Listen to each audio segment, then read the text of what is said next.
Exam में सिर्फ 90 दिन पड़े हैं। मई 26 के एग्जाम में सिर्फ 90 दिन पड़े हैं और हमारे पास 90 दिन का टाइम बहुत सारा है। ये पूरा टाइम हमें यूटिलाइज करना है सिर्फ हमारी पढ़ाई के अंदर। और मैं उसके लिए एक प्लानर लेके आया हूँ, 90 डे प्लान। आप देख रहे हैं प्रोफेशनल्स, मेरा नाम है प्रतीक खत्री। तो चलिए स्टार्ट कर लेते हैं। सर, ये 90 डे प्लान है क्या आखिर? ये प्लान बेटा ऐसी चीज है कि अगर आपने इसको अच्छे से फॉलो किया तो आपके बहुत अच्छे मार्क्स आ सकते हैं, काफी अच्छे मार्क्स आ सकते हैं। ऐसा नहीं बोलूंगा कि आपका रैंक आ जाएगा, कि अगर आपने पहले से पढ़ाई की हो तो रैंक आ सकता है, पर अगर आप 90 डे अगर प्लान फॉलो कर रहे हो, मैं डिलीजेंटली अगर ये प्लान फॉलो करोगे तो आपके काफी अच्छे मार्क आने के चांसेस है। और हो सकता है प्रोबेबली आपका रैंक भी आ सकता है। तो ये सर, इसको फॉलो कैसे करना है? तो देखो, आपके पास पूरे 90 दिन है, तो उसका मैंने पूरा ब्रेकअप किया है कि भाई फरवरी में, मार्च में और अप्रैल में हमें क्या क्या अटेंड करना है, क्या क्या चीजें हमें सर कंप्लीट करनी है, तो हम पूरे के पूरे 90 डे को यूज कर पाएंगे अपनी अपकमिंग एग्जाम्स के लिए। तो देखो, जो भी बोथ ग्रुप अटेंड कर रहे हैं उनके पास 90 डे है और 6 सब्जेक्ट है। तो हमारे पास ऑलमोस्ट 15 दिन का टाइम है। देखो, आपको ये पूरा प्लान टेलीग्राम चैनल पे मिल जाएगा। अगर आपने वीडियो अभी तक लाइक नहीं किया तो प्लीज वीडियो को लाइक करें, चैनल को सब्सक्राइब करें और बेल आइकन को दबा दें और टेलीग्राम चैनल को ज्वाइन कर ले, ताकि आपको आगे आपको और भी ऐसे अपडेट्स मिल जाए। तो देखो, जिसने 6 ग्रुप जिसको अटेंड करने हैं उसके पास 15 दिन पड़े हैं पर सब्जेक्ट के। और पर सब्जेक्ट में 15 दिन is not enough, but good amount of time for the revision purpose.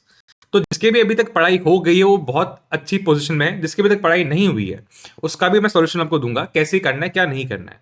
और जो खाली सिंगल ग्रुप अटेंड कर रहा है, मतलब सिर्फ 3 सब्जेक्ट अटेंड कर रहा है, तो उसके पास 30 डे पर सब्जेक्ट है। इनके पास काफी इनफ टाइम है कि ये पूरा स्टार्टिंग से स्क्रैच से सब्जेक्ट कर सकते हैं और इजीली पूरा खत्म कर सकते हैं।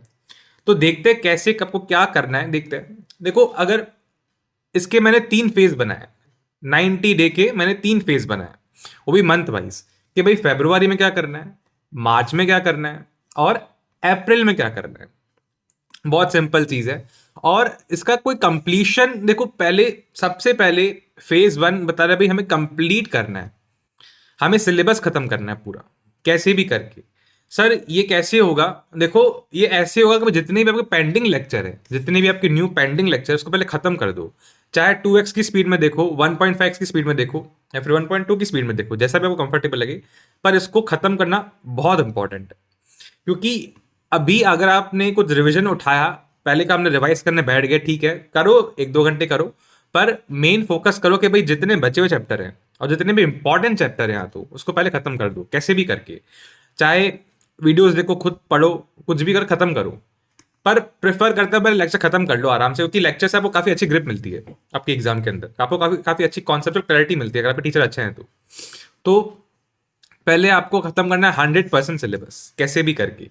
साथ में देखो, ये भी एक रूल रखो कि साथ में पढ़ते भी जाना है अपने को, खाली लेक्चर देखना नहीं है। लेक्चर खोलो, देखो, खत्म करो और साथ में पढ़ना चालू कर लो, फिर सेल्फ स्टडी करो। देखो, 70-20-30 का ऐसे डिवाइड कर लो। 70% टाइम हमें देना है लेक्चर्स को और 30% टाइम हमें देना है फॉर सेल्फ स्टडी पर्पस, ठीक है। और फॉर बोथ ग्रुप, जिनका बोथ ग्रुप है उनका 100% सिलेबस खत्म हो जाना चाहिए ग्रुप 1 का। और जिनका सिर्फ ग्रुप 1 है तो उनका भी खत्म हो जाना चाहिए सिर्फ ग्रुप 1 का 100% सिलेबस, कैसे भी करके। और जिनका बोथ ग्रुप है उनका ग्रुप 2 का भी 60% एटलीस्ट सिलेबस खत्म होना चाहिए। मतलब ग्रुप 1 तो खत्म करना ही है फरवरी में, और ग्रुप 2 भी हमें 60% खत्म करना है। समझ आ गया होगा आपको, बहुत सिंपल सी बात है। और जिनका ग्रुप 1 है उनको पूरा का पूरा ग्रुप 1 खत्म करना है फरवरी के अंदर ही। तो ये हमारा एक अच्छा खासा सिलेबस हमारा कवर हो जाएगा इसके अंदर। और ग्रुप 1 वाला किसका खाली एक ही ग्रुप है, मतलब ग्रुप 1 या ग्रुप 2 किसका खाली एक ही ग्रुप है, तो उसको कैसे भी करके फरवरी में पूरा खत्म करना है सारे लेक्चर्स, कैसे भी करके। और मैं फिर से रिपीट कर रहा हूँ, 70% टाइम देना लेक्चर्स को, 30% देना आप उनको सेल्फ स्टडी को। पर सेल्फ स्टडी को स्किप मत करना, क्योंकि सेल्फ स्टडी अगर आपने नहीं की तो it is as equal to time wasted, क्योंकि आपका दिमाग रिटेन ही नहीं करेगा। बहुत सिंपल सी बात है। आगे आता है फेज 2 में क्या है सर? फेज 2 मतलब मार्च में, जो हमारा मार्च का महीना है सर, उसमें क्या है? उसमें है हमारा भाई फर्स्ट रिवीजन में एटलीस्ट खत्म करना है, कैसी भी करके आपको फर्स्ट रिवीजन खत्म करना है।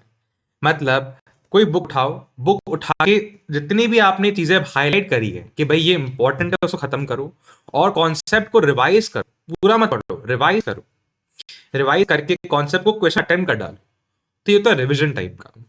देखो पहले आपने जिस सब्जेक्ट को 4 घंटे दिए ना, किसी भी सब्जेक्ट को, किसी भी टॉपिक है उसका आपने 4 घंटे दिए, अभी उसको 2 घंटे या फिर 1.5 घंटा दो और फिर उसके सम्स कर डालो। या कोई 3 सब्जेक्ट है तो उसके फिर क्वेश्चंस कर डालो। सिंपल बात है बहुत। इतना आपको टाइम अलोकेट करना है फॉर रिविजन पर्पस, खत्म बात। आप उतना ही टाइम वैसे रिपीट मत करना, आप टाइम को कम लेना रिविजन के, क्योंकि ये रिविजन है। The revision is for the sake of purpose के भाई, ताकि मैं रिवाइज करनी है चीजें, नॉट टू रीड अगेन। आगे देखते हैं भाई फिर स्ट्रेटेजी अपन क्या फॉलो करें। स्ट्रेटेजी ये फॉलो करो अकॉर्डिंग टू मी। देखो 4+1 की टेक्निक फॉलो करो। पहले 4 दिन अच्छे से दबा के सब्जेक्ट पढ़ डालो, दबा के पूरा भयंकर रिविजन कर डालो। 4 दिन सब्जेक्ट, 4 दिन भयंकर पढ़ डालो। फिर पांचवें दिन उसकी फुल मॉक टेस्ट दे दो। 100 मार्क की मॉक टेस्ट दे दो फुल, खत्म बात। सर ये तो मजे आ गए फिर तो। और आइडेंटिफाई करो भाई आपकी मिस्टेक्स कहां पे हो रही है। अगर आपने वो आइडेंटिफाई नहीं की ना मॉक टेस्ट के अंदर, then there is no point of giving a mock test. तो पहले वो आइडेंटिफाई कर ली, अपनी प्रेजेंटेशन को पूरा करेक्ट कर लो कि भाई ये हमारी गलती थी, हमने सुधार ली, यहाँ पे हमारे मार्क कटे, हमने यहाँ पे पूरा करेक्ट लिखा था फिर भी यहाँ पे मार्क कटे, सो करेक्ट कर लो। सिंपल बात है, बहुत ईजी है। फिर हमें करना है फेज 3 को स्टार्ट। फेज 3 में सर क्या होगा, फेज 3 हमारा आता है अप्रैल को। ये हमें इसमें बिल्कुल इसको एज ए एग्जाम की तरह ट्रीट करना है। जो अप्रैल का महीना है ना, उसमें आपको खुद के मॉक्स लेने हैं। मॉक्स कैसे, 1.5 दिन में आपको पूरा सिलेबस खत्म करना है। ऐसे खुद का एक मॉक ड्रिल बनाओ कि भाई अपनी एक अलग से एग्जाम की डेट्स क्रिएट कर लो कि भाई इतने, सपोज आपकी एग्जाम को 15 दिन आपकी एग्जाम चलती है, मैं एग्जाम्पल 15-12 दिन जितने भी दिन चलती है, यहाँ अगर आप सिंगल ग्रुप है तो आपकी 6 दिन चलती है। तो ऐसा खुद से एक मॉक ड्रिल क्रिएट करो कि भाई 1.5 दिन में मैं कैसे भी करके सब्जेक्ट खत्म करूंगा और उसको अटेंड करूंगा। और अगर आपका 1.5 दिन में सब्जेक्ट पूरा अटेंड किया हुआ पर वो हो नहीं पा रहा, कवर अप नहीं कर पा रहे विथ योर नोट्स, तो नोट्स को एडजस्ट करो। नोट्स को एडजस्ट करके उनको अच्छे से रिफाइन कर लो ताकि आप एग्जाम में उसको कवर कर पाओ। आपको नोट्स को एडजस्ट करो या फिर खुद को एडजस्ट करो कि कैसे भी करके भाई मेरी स्पीड बढ़ानी पढ़ने की। पर आपको 1.5 दिन में एक मॉक ले लो खुद का, भाई 1.5 दिन में मैं कैसे उसको पूरा पढ़ के खत्म कर रहा हूँ। उस वे में आपका एक प्रॉपर स्ट्रेटजी रेडी हो जाएगी एग्जाम के लिए कि भाई मेरे को यहाँ पे दिक्कत आ रही है, मैं यहाँ पे ओवरकम कर लूंगा। सिंपल बात है।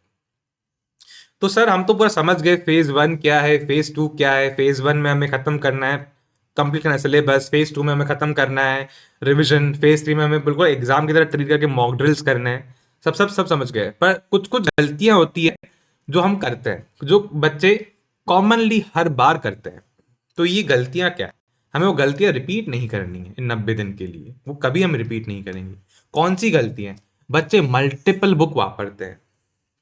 मल्टीपल बुक यूज करना is a big crime while attending exam of a single subject, क्योंकि आपका ब्रेन याद ही नहीं रख पाएगा कौन सी चीज कहाँ पे थी। जब भी आप पढ़ते हो ना, तो आपका ब्रेन एक मैप बनाता है, एक मैप बनाता है, और वो मैप के थ्रू आप चीजों को रिकॉल कर पाते हो एग्जाम के अंदर।